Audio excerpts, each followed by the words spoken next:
I would just like to say that I am terrified that even you, someone who's obviously educated, has given up hope completely. Like, when you call upon us, you say white folk, you say black people, Jewish people. Why can't we come together? We obviously can come together. We just have to find a way to do it.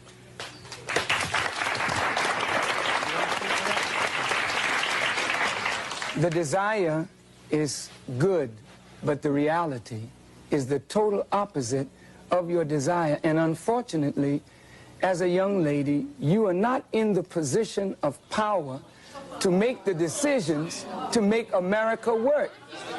May I, you know, as an audience of intelligent people, I would like to just take a moment to say to you that I really don't think you fully understand what has happened to these people that you look at as second class or inferior citizens in this nation.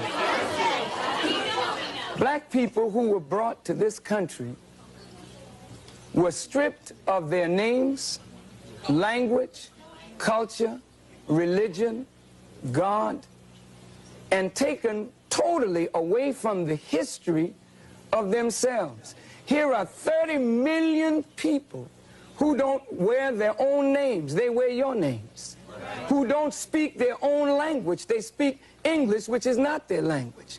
They never were allowed their own cultural expression of Africa.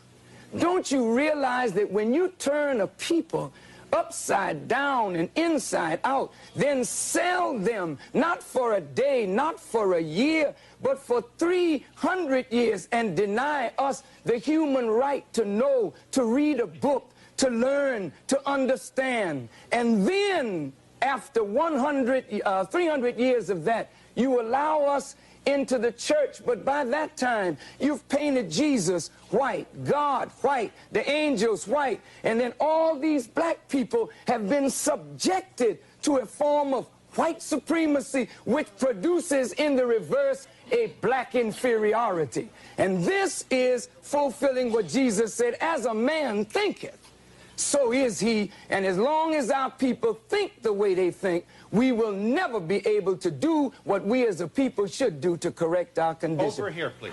Excuse me, I was brought up in, quote, Bedford-Stuyvesant in my time. But I would like to say what scares us is I think we hear violence. Yes. The young lady said she's afraid of violence. And isn't it sad that we who have been the victims of so much violence, now whites fear violence from us? We do not have a history of killing white people. White people have a history of killing us. See? And what you fear, may I say this, sir? What you fear, and it's a deep guilt thing, that white folks suffer. You are afraid that if we ever come to power, we will do to you and your fathers what you and your people have done to us. And I think you are judging us by the state of your own mind, and that is not necessarily the mind of black people. Okay, I've been listening in this corner right here, and I've heard a whole lot of negative things from the white people here. When you were trying to explain yourself, the white people don't want to hear you explain yourself. They drown you out. They start already trying to drown you out and talk over you. There's a certain amount of white arrogance here, and they don't want to listen to what black people are saying. They don't understand because they don't want to understand. I've heard a woman here say, go back to Africa. Somebody said, we have a black holiday. What does that mean? So what does that mean? He did not say that. He said, if we have a choice, what some of us can go and some of us can stay. Remember, but there's no understanding in here. People are just trying to talk. To those arrogant persons, you know, when you tell us, go back, please remember where you came from. And when you want to relegate somebody to a specific place, just remember what your origin is in this world. Please, I'm not trying to be disrespectful, but I want you to understand that you, wherever you are on the earth, you're not a native anywhere. You came there and took it from the native people who are there. So please don't talk about going back, because if others talk to you about that, where would you go? I agree with you. Someone said we don't agree with you. I agree with you that we live in a racist society. But just as I'm racist, some of you are being racist in the fact that you're calling me a white folk.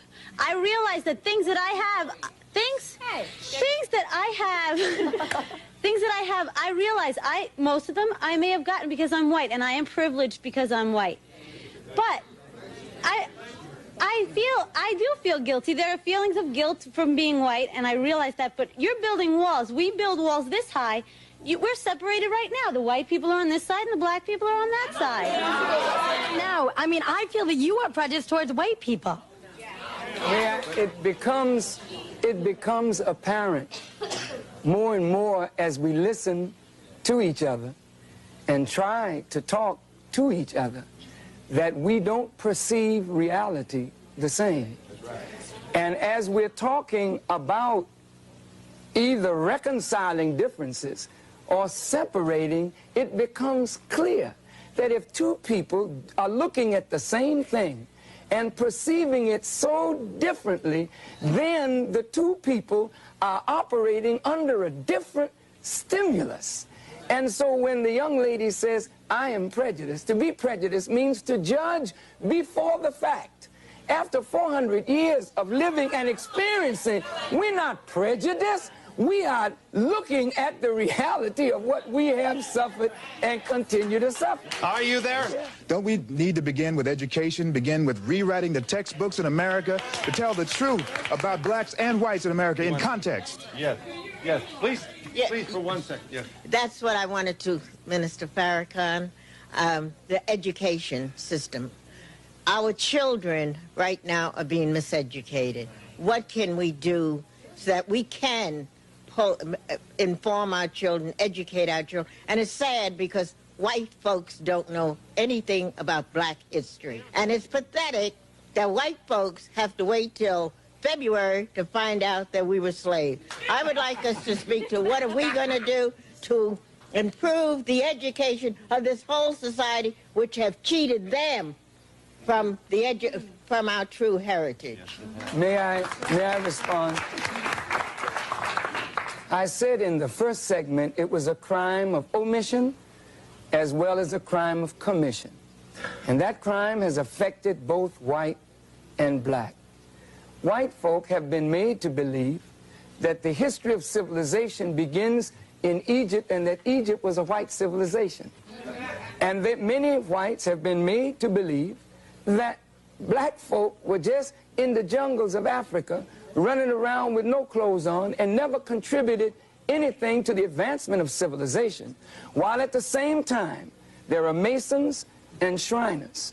Some of your parents are Shriners and Masons, and they put on the fez of the Muslim people, and what they're studying is the true history of the black people of this earth. I think if the proper education were given to black and white, we could come away with a healthy respect one for the other. I want to clear this, that I don't think black people disrespect the tremendous accomplishments that white folk have made.